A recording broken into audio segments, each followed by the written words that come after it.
बिस्मिल्लाहिर्रहमानिर्रहीम, अस्सलाम वालेकुम व्यूअर्स। आज बड़ा अहम दिन है मुल्क की सियासत के अंदर।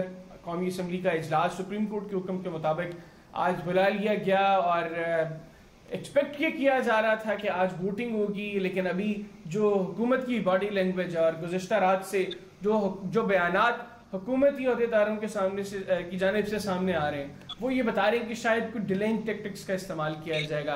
अभी जो इजलास के अंदर सोफर जो कुछ हुआ और बॉडी लैंग्वेज क्या बता रही है ट्रांसमिशन के अंदर, हम इसको डिस्कस करेंगे। ख्वाजा हमाद अकबर मेरे साथ स्टूडियोज में मौजूद हैं और टेलीफोन लाइन पे नवाब असलम रईसानी साबिक वज़ीर आला बलूचिस्तान और नवाब गौस बख्श बारोज़ई साहब साबिक वज़ीर आला बलूचिस्तान हमारे साथ मौजूद हैं। नवाब गौस बख्श बारोज़ई साहब, सर सबसे पहले अभी तक की जो कार्रवाई है आप क्या असेस कर रहे हैं, हुकूमती बॉडी लैंग्वेज क्या है? देखिए जी, हुकूमती बॉडी लैंग्वेज तो काफी अरसे से पता चल रहा है कि क्या होगी और इस वक्त भी क्या है, लेकिन अभी है कि एक सुप्रीम कोर्ट का जो फैसला आया वो आधा फैसला था, ठीक है ना जी। उसमें कुछ और जो खराबियां आई है इस प्रोसेस में, यकीनन नो कॉन्फिडेंस मूवमेंट जमहूरियत में होता है और उसको होना चाहिए, ठीक है जी।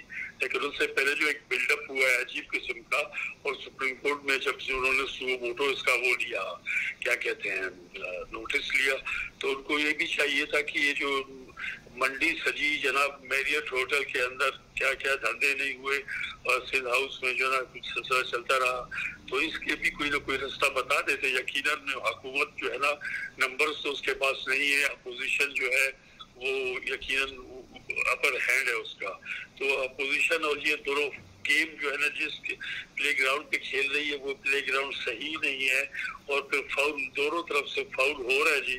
और इस फाउल के अंदर पता नहीं क्या होगा, रिजल्ट क्या होगा। अब बड़ी बात है, बिल्कुल जी हुकूमत भी चाहेगी कि अभी इसमें कानूनी नुक्ते लाने की कोशिश करती है। हर बंदा कानूनदान बन चुका हुआ है, मैं भी, आप भी, हर कोई अपनी मर्जी की तावीलें देता है, लेकिन ये कि प्रोसेस बिल्कुल सही, लेकिन इसके अंदर जो कंटेंट है इसका, उसके अंदर बड़ी बदनीयती है दोनों तरफ से, ठीक है ना। तो मुझे भी लगता है कि कोई ना कोई रास्ता ढूंढेंगे, जहाँ कानून कमजोर हो, अपनी मर्जी का हो, तो वहाँ पे हर कोई आसरा ढूंढता है। मेरे ख्याल में कुछ ना कुछ आज भी कुछ ना कुछ एक अजीब किस्म का होगा।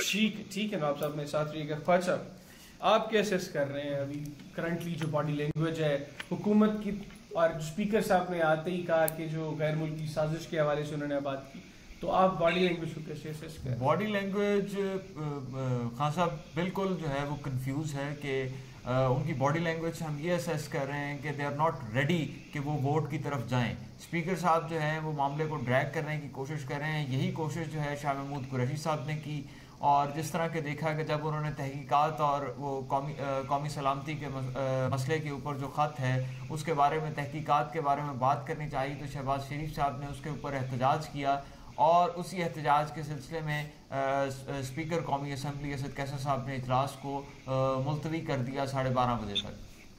इस हालात में और इन तमाम वाक़यात को अगर देखा जाए तो जो बॉडी लैंग्वेज है वो हमें यही बताती है कि गवर्नमेंट जो है वो इस मसले को ड्रैग करना चाहती है। और इसी सिलसिले में फवाद चौधरी साहब का एक बयान भी आ चुका है कि 7 दिन के बाद तो वोटिंग हो ही नहीं सकती, और अगर कॉन्स्टिट्यूशनली जो मुख्तलिफ लीगल एक्सपर्ट्स हैं वो बात करें तो कॉन्स्टिट्यूशन की रो में आज 7वां दिन बनता है, क्योंकि सुप्रीम कोर्ट ने 13 अप्रैल की जो कार्रवाई थी, 3 अप्रैल की जो कार्रवाई थी उसको रिस्टोर करने का हुक्म जो है वो अपने फरमान में सादर फरमाया।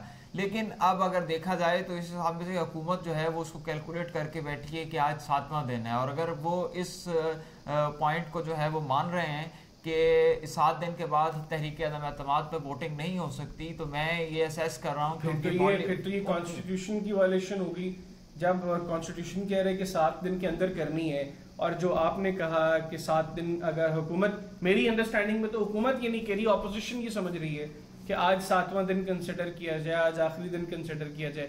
हुकूमत तो कह रही है कि अभी इसमें बहस करने की गुंजाइश मौजूद है, और सुप्रीम कोर्ट के हुक्म के अंदर सिर्फ ये है कि आज के दिन 9 अप्रैल को इजलास कॉल किया जाए 10:30 बजे। उन्होंने कहा हमने तो उसका हम पाबंद है और तब तक इजलास को मुलतवी नहीं किया जा सकता जब तक इसके ऊपर वोटिंग हो सकती।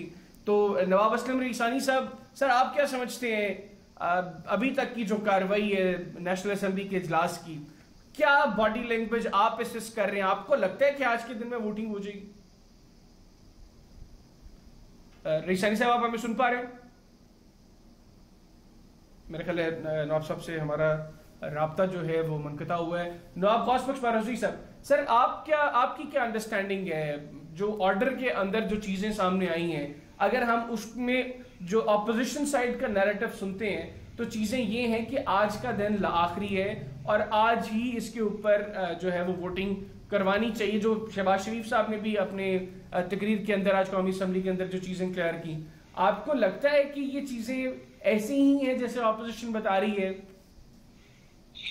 देखिए हैदर खान, मैं आपसे अर्ज करूं जैसे मैंने पहले अर्ज किया कि जिस तरीके का फैसला आया है अदालत से, अदालत ने एक अच्छा फैसला दिया है। वो होता है ना कि एक चीज ज़ईफ होती है, एक जो होती है वो सही होती है। तो सही फैसला ये नहीं है, ये ज़ईफ फैसला है जो कि ठीक था। बिल्कुल इस हद तक तो ठीक है कि जी असेंबली में वो अदम एतमाद के ऊपर वोट होना चाहिए, लेकिन दूसरा फैसला ये भी करना चाहिए था सुप्रीम कोर्ट को कि उसमें जो वो टर्न कोर्ट्स जो है, वो जो हॉर्स ट्रेडिंग जिसको कहते हैं, ठीक है, जो जिसको वो दूसरी बाजारी जबान में लोटा कहते हैं, जो कि अब मुस्लिम शावर बन चुके हैं। लोटे आजकल नहीं है, मुस्लिम शावर लगी हुई सब जगह। तो लेकिन ये कि उनके लिए भी अगर कोई क्लियर बात करती सुप्रीम कोर्ट तो बहुत अच्छा होता।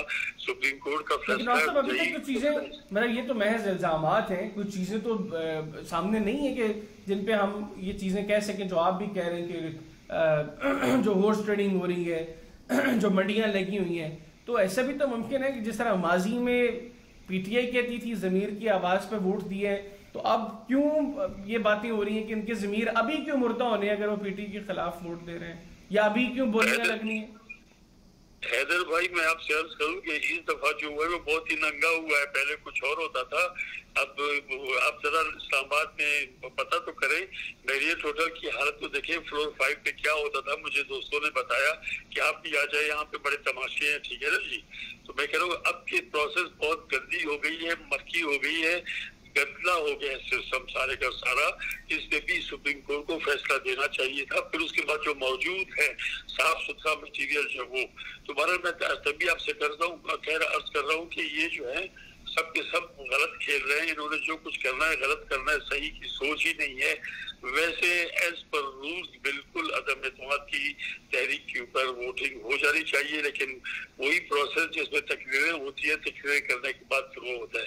तो ये शायद वे कर रहे हैं दोनों साइड, जिसमें थोड़ा सा हुकूमत को है जिसने कि वो कहा है कि वो इस खत पे ये लोग बात करें ना जी, लेकिन इस वक्त ये लोग हेल बाउंड है कि हम हुकूमत में आ जाए। कल की लड़ाई के लिए एक रास्ता इनका भी बन चुका है।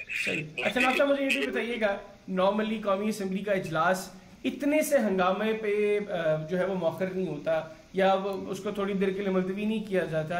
अभी जो हालात थे आज तो बहुत ज्यादा हंगामा आ रही अभी तक नहीं हुई थी। शाह महमूद कुरैशी साहब की तकरीर लंबी होने पर शहबाज शरीफ साहब खड़े हो गए, बिलावल साहब खड़े हो गए, हुटिंग और नारेबाजी दोनों तरफ से हो रही थी, लेकिन इतनी हंगामा आ रही नहीं थी कि जो हम नॉर्मली देखते हैं कौमी असम्बली के इजलास में जो कुछ होता है। तो आज स्पेसिफिकली इतने छोटी सी बात पर क्यों आप समझते हैं असद कैसर साहब उन्होंने डिलेइंग टैक्टिक्स का इस्तेमाल किया? देखिए, जो फाउल होता है ना हैदर खान, तो फाउल खेलने के लिए करने के लिए कोई भी तरीका इस्तेमाल किया जा सकता है। यकीनन मैं समझता हूँ कि मेलाफाइडी अगर है, एक टाइम लेना है तो ठीक है, ऐसा होता है। उन्होंने शायद एंटिसिपेट किया कि अभी क्योंकि शाह महमूद कुरैशी साहब खड़े हो गए, बिलावल भुट्टो साहब खड़े हो गए, तो ये आपस में लड़ पड़ेंगे, कुछ भी होगा।